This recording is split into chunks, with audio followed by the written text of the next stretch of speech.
वो बाउंड्री एक इछावर के पास में एक हनुमान जी का मंदिर है, उस मंदिर पर हमने उस बाउंड्री को पूरा लगवा दिया, क्योंकि वो बाउंड्री अच्छी थी तो लगवाई। कोई आज का समय दीजिए आप परमात्मा, समय दोगे तो उस समय का फल जरूर मिलेगा। बीज आज बोया है तो थोड़े दिन के बाद ही फल आएगा ना। तुम सोचो कि आज की आज आ जाए। हम तो कथा कर कर आज चले जाएंगे, हमने तो बीज बो दिया। और भगवान से प्रार्थना है जो जो आया है इन सब की मनोकामना पूर्ण करना, इनके भी गोदी में कोई फल आए। ये जो कामना कर कर बैठे हैं इनको वो फल प्राप्त हो तो हम जान, हम तो बीज बोकर चले जाएंगे आज, क्या चाहिए।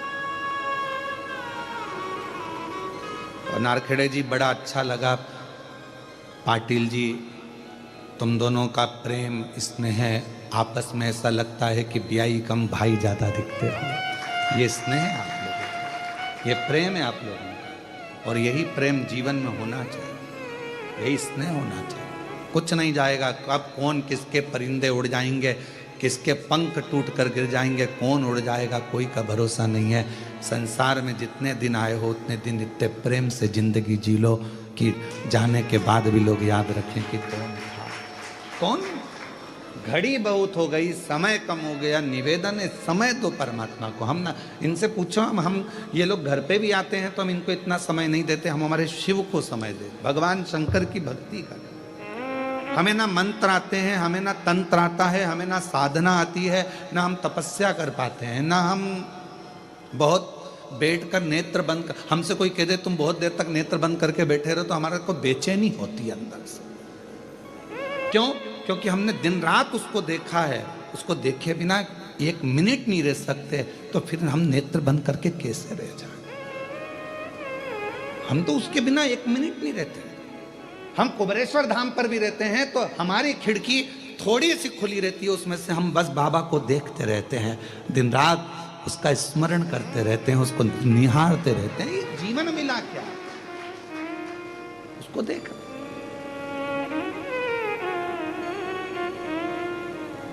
दुनिया के लोग कहते हैं अपने सोने वाले कक्ष में, शयन कक्ष में भगवान का फोटो मत रखो, पर मैं तो उसके बिना रह ही नहीं सकता, मैं उसके बिना रह ही नहीं सकता।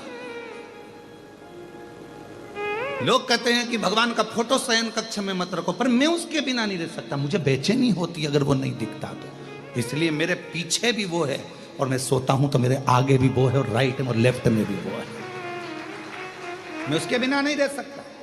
मेरे कक्ष में भले दर स्मरण। हमारे साथ लोग सफर कम करते हैं, हमारे ये जितने बच्चे बैठे हैं ये भी हमारी गाड़ी में सफर कम करते हैं, इनको अलग से गाड़ी चाहिए रहती है। क्यों नहीं करते? क्योंकि पूरे सफर में गुरुजी शंकर जी की ही कथा बाजते रहे। पूरे सफर में शिव जी ने ऐसा करा, देखो वो शंकर जी ने वैसा कर दिया, वो लड़का ऐसा था उस पर शंकर ने ऐसी कृपा कर दी, वो ऐसी थी उसने ऐसा कर दिया। और हर कहीं गाड़ी रुकवा लेंगे, कोई मंदिर दिख गया, कोई होटला दिख गया, वहाँ रुकवा लेंगे, लाओ पानी की बोतल अंदर से निकाल के। जजमानों तो पानी के कैरेट रख देते हैं गाड़ी के अंदर, तो हम क्या करते हैं उस कैरेट में रास्ते चलते चलते कोई शंकर जी मिल गए, लाओ जरा एक बोतल निकल के लाओ, डाल दे। तो ये बच्चे साथ सफर भी नहीं करते, इनके लिए अलग गाड़ी भेजना पड़ती है। एक पल ना रहे आप उसके बिना तो वो भी आपके बिना एक पल नहीं रहेगा। जिसको रोज रोज पक्षी को रोज दाना डालिए, रोज दाना डालिए, फिर आप पक्षी को दाना नहीं भी डालोगे तो पक्षी आकर जरूर बैठेगा। आप शिव को रोज भजिए, रोज लोटा भरकर जल चढ़ाइए, शंकर भगवान भी आपके एक लोटे जल के लिए बेचैन हो जाएंगे। लीलाबाई नहीं आई, पानी नहीं चढ़ाया, कहाँ चली गई? 3 दिन से नहीं आ रही है। शंकर भगवान अपने गण को भेजेंगे, जाओ नंदी देख कर आओ, लीला के घर जाओ, रोज आती थी 9 बजे जल चढ़ाने को, आज लीला नहीं आई है, कहाँ चली गई? नंदी जाकर इंतजार करेगा। लोगों को लगा कि आज बैल दरवाजे पर खड़ा है, कुत्ता दरवाजे पर खड़ा है, स्वान आया हुआ है, कोई ऐसा भिखारी आया हुआ है, पहचान नहीं पाओगे कि कौन आकर खड़ा है। शंकर का एक गण किसी भी रूप में आकर खड़ा हो जाएगा, खुद पूछेगा क्यों, कोई बात हो गई क्या, कुछ हो गया क्या? आंटी जी नहीं दिख रही है, काकी जी। तुम सोचो भगवान पुराने डिजाइन में आए, त्रिशूल लेके डमरू लेके, वैसा नहीं आएगा। आज के युग में आज जैसा आना पड़ता है। पुरानी डिजाइन में आएगा तो तुम कहते हो कि झांकी वाला है, चल भग यहां से। आज के हिसाब से क्यों आंटी नहीं दिख रही, क्या हो गया? तब फिर कोई कहेगा आंटी जी अभी 3 दिन 4 दिन से बाहर गई हैं, उनके रिश्तेदार के यहाँ कोई गमी हो गई, वहां चली गई, कोई फंक्शन आ गया, वहां चली गई। अच्छा, अब इतने में नंदी जाकर शिव जी से कहेगा तुम टेंशन मत लो, वो अपने रिश्तेदार के यहाँ गई है, 4 दिन बाद आएगी, पानी चढ़ाएगी। फिर बेचैनी, अभी भी नहीं आई, अभी भी नहीं। और तुझसे मिलने के लिए तेरी कसम, तुझसे मिलने के लिए तेरी कसम, एक मुलाकात जरूरी है, एक मुलाकात जरूरी। उससे मिलना, बातें करना बहुत अच्छा लगता है, बहुत उससे मिलो। हम तो ये बातें नहीं कहते क्योंकि लोग हमको पागल नहीं समझने लगे। पागल में और भक्त में कोई अंतर नहीं होता, कोई अंतर नहीं, बस एक विश्वास का अंतर है, भरोसे का, भरोसे। लोग पागल ना समझे, हम नहीं करते। और तो आज कृष्णेश्वर बाबा की इस कथा में ना जाने कहां से व्याख्यान आ गया तो बोल दिए, नहीं तो हम नहीं बोलते। क्यों बोले?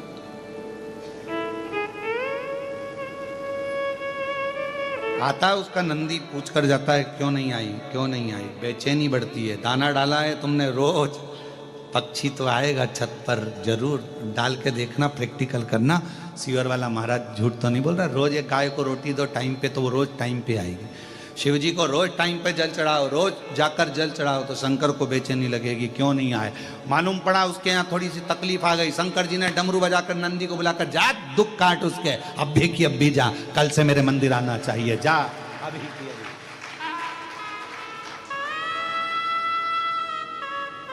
आप नियम बनाओ शिव जी के मंदिर जाने का, वो नियम बनाएगा तुम्हारे दुख काटने का। तो फिर समय तो दो मेरे शंकर को। ब्रह्मा ब्रह्मलोक में है, भगवान विष्णु बैकुंठ लोक में, इंद्र इंद्र लोक में है, भगवान जितने भी हैं अपने अपने लोक में है। केवल शंकर भगवान इस पृथ्वी पर है, मृत्यु लोक में, इसलिए कंकर शंकर कहा जाता है उसको। पृथ्वि का देव है, देव अधिदेव महादेव। उसको अगर तुमने समय देना प्रारंभ कर दिया तो वो भी तुमको समय जरूर देगा, समय जरूर। और अंत समय प्रभु आना पड़ेगा, वचन दिया को निभाना पड़ेगा। आए ना आए प्रभु कुटुंब कबीला, अंत समय प्रभु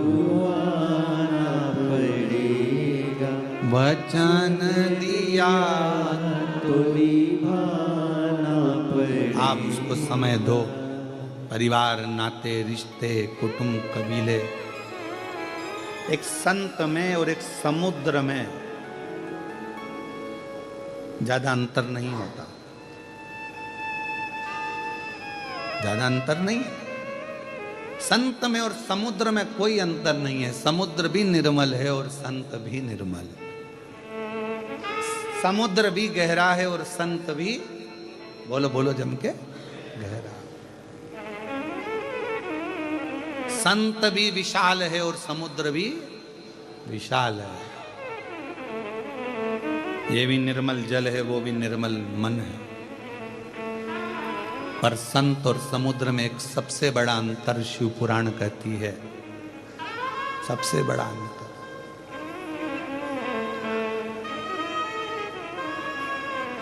जब तूफान आता है तो समुद्र मर्यादा तोड़ देता है, पर संत अगर असली है तो दुनिया कितनी भी गाली दे दे पर वो अपनी मर्यादा नहीं तोड़ता, वो अपनी मर्यादा नहीं तोड़ेगा। समुद्र तूफान आया, किसी ने कुछ कहा, आप शब्द कहे, कोई हवा चल गई तो समुद्र ने मर्यादा तोड़ दी और बिल्डिंग तोड़ी, खंबे तोड़े, पेड़ तोड़े, समुद्र मर्यादा तोड़ देता है।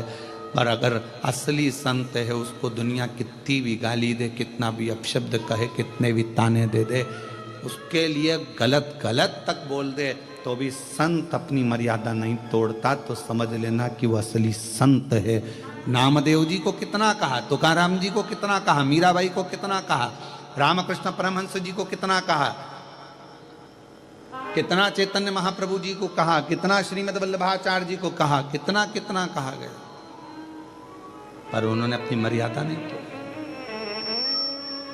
समुद्र तोड़ सकता है, समुद्र मर्यादा तोड़े वो अपनी जगह पर है, पर संत और समुद्र में कोई अंतर नहीं। पर एक अंतर भारी है कि मर्यादा संत नहीं तोड़ता। समुद्र पर तूफान आया और उसने तोड़ा, खंबे तोड़ दिया, पंखे तोड़ दिया, ये तोड़ दिया, कांच तोड़ दिया, बिल्डिंग तोड़ दी, जैसी सुनामी लहरें आती सब तोड़ जाती। पर संत नहीं, असली संत होगा तो मर्यादा नहीं तोड़ेगा, कभी उसके मुंह से बद्दुआ नहीं निकलेगी, कभी अपशब्द नहीं निकलेगा। कई लोग संत बने हैं और संत बनकर भी दूसरे को बद्दुआ दे रहे हैं, तू ऐसा हो जाए, तेरा वैसा हो जाए। ये शंकर की कथा है, शिव महापुराण कथा है। शंकर हर जगह है।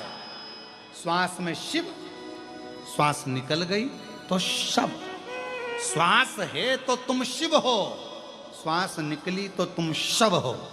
तो श्वास जहां चल रही है वो शिव ही है। इसलिए शंकर को कहीं ढूंढने मत जाओ, कहीं मत ढूंढो। उनको ढूंढने जाने की जरूरत नहीं है। भोला कहाँ मिलेगा और मैंने ढूंढा देश नवा। जिन्हें कह दिया कहीं मत जाओ, बैठ गए एक जगह पर, बना लिया पार्थिव लिंग, पार्थिव लिंग का निर्माण कर लिया। अब ये पार्थिव लिंग का निर्माण करना, ये भी तो वही भाव आ गया, कंकर में शंकर को ढूंढ लेना। कण कण में शिव है, पार्थिव बनाया बालू से, मिट्टी से, रेत से, कण कण में शिव है, उसी में तो ढूंढा।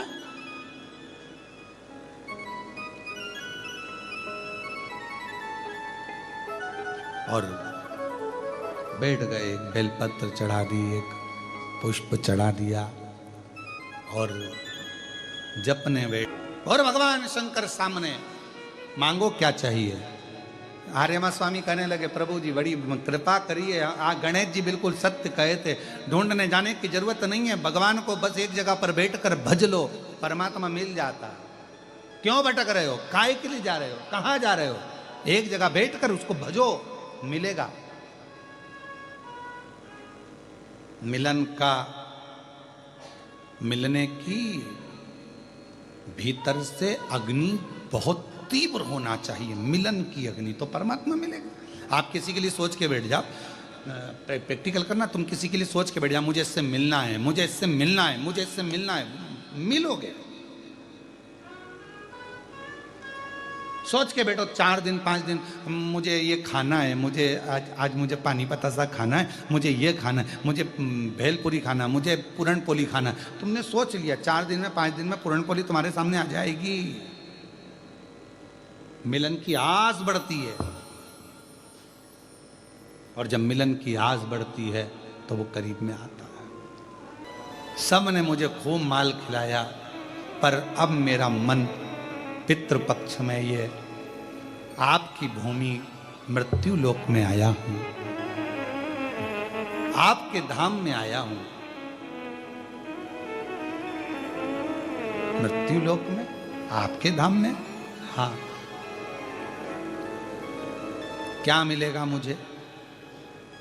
सब जगह गया, सब जगह आदर हुआ, सम्मान हुआ, सत्कार हुआ, भोजन हुआ, पकवान हुए, कहीं खीर, कहीं पूड़ी, कहीं भजिया, कहीं पकौड़ा, कहीं कुछ ये, कहीं कुछ वो, इमरती, जलेबी, सब मिला। पर आपके धाम आया हूं, क्या मिलेगा? शिव जी कहते हैं, अब मैं तुम्हें वो दूंगा जो तुम्हारा भी कल्याण करेगा और पूरे जगत का, जितने पितर हैं सबका कल्याण करेगा। क्या? तो शंकर भगवान ने कहा, इसी स्थान पर बैठ जाओ, मैं तुम्हें कथा श्रवण कराता हूं। कथा। हाँ, शंकर भगवान कहते हैं शिव जैसा कोई वक्ता नहीं और शिव जैसा कोई श्रोता नहीं। वेद व्यास जी लिखते अपनी धर्म पत्नी को जो अमरनाथ की गुफा में कथा सुना रहे हैं, शिव जैसा वक्ता नहीं। स्वयं सती को लेकर कुंभज ऋषि के आश्रम में जाकर कथा सुन रहे हैं तो शिव जैसा श्रोता भी नहीं, वक्ता भी शिव जैसा नहीं और श्रोता भी शिव जैसा नहीं। चलो मैं तुम्हें कथा श्रवण कराता हूं। भगवान की कथा में आर्यमा स्वामी को ऐसा डुबो दिया, राम नाम कृष्ण नाम शिव नाम में ऐसे डूब गए। और आर्यमा स्वामी आखिरी में फिर वहां से जाने लगे तो शिव कहने लगे, अगर पितृ पक्ष में मृत्यु लोक में कहीं शिव महापुराण की कथा का रसतत्व शिव भक्त के मुख से सुनने को मिल जाएगा, आर्यमा स्वामी जो जो श्रवण करेगा उसके पूर्वज उसके पितृ तर जाएंगे, उनका मोक्ष हो जाएगा। आर्यमा स्वामी ने जो सी कथा सुनी, वचन दिया, अगर पितृपक्ष में कोई भगवान की अविरल कथा का रसतत्व शिव महापुराण को धारण करेगा, सुनेगा, सुनाएगा, भाव से मनन चिंतन करेगा, आर्यमा स्वामी कहते हैं उनके पूर्वजों को मैं स्वयं मुक्त कर दूंगा, स्वयं मुक्त। फिर वर्णन आया है विंध्य पर्वत की तपस्या को देखकर स्वयं ओम के रूप में विराजमान हुए और ओमकारेश्वर के रूप में बैठे। नर नारायण को दर्शन देकर भगवान केदारेश्वर बन गए। कुंभकर्ण की धर्म पत्नी करकटी के बेटे भीम का संहार करा, इसलिए भीमाशंकर बन गए। भीमाशंकर। और कितनी बड़ी कृपा शिव जी का। सबसे बड़ा अगर कोई देखा जाए, हम तो कहेंगे मेरे भोलेनाथ का सबसे अच्छा कोई शिव जी अगर किसी प्रदेश को अगर कहें बहुत ज़्यादा प्रिय रखते हैं तो मेरे को लगता है महाराष्ट्र पर बड़ी बड़ी करुणा है। किसी किसी प्रदेश को तो एक भी ज्योतिर्लिंग नहीं मिला, पर महाराष्ट्र पर तो ऐसी करुणा करी है, छप्पर फाड़ के दिए है। कहाँ त्र्यंबकनाथ, कृष्णेश्वर नाथ, भीमाशंकर, सब बाबा के इसी महाराष्ट्र की पवित्र धरा पर विराज। कहाँ वेदनाथ, कहाँ कृष्णेश्वर नाथ, कहाँ त्र्यंबकनाथ, कहाँ भीमाशंकर, सब है। कभी कभी तो मन करता है कि ऐसा योग संजोग बने कि जैसे कृष्णेश्वर कर दी तो भीमाशंकर चालू, भीमाशंकर पूरी हुई तो त्र्यंबक चालू, त्र्यंबक पूरी हुई तो वेदनाथ चालू, चारों एक ही बार। कृष्णेश्वर बाबा जो जिस जगह पर बैठकर कथा सुन रहा हो, जो कामना कर रहा हो, मेरे शंकर, हे मेरे शिव, आप कृष्णेश्वर मंदिर के शिखर पर पार्वती के साथ नंदी पर बैठे हो, जो जो जहाँ जहाँ बैठकर कथा सुन रहा हो, भोलेनाथ नंदी के ऊपर बैठकर पार्वती के साथ उसके दरवाजे पर पहुंचकर उसका कल्याण करना, उसकी झोली भर देना, भंडार भर देना, ऐसी कृपा कर देना। जो जहाँ बैठा है, आस्था चैनल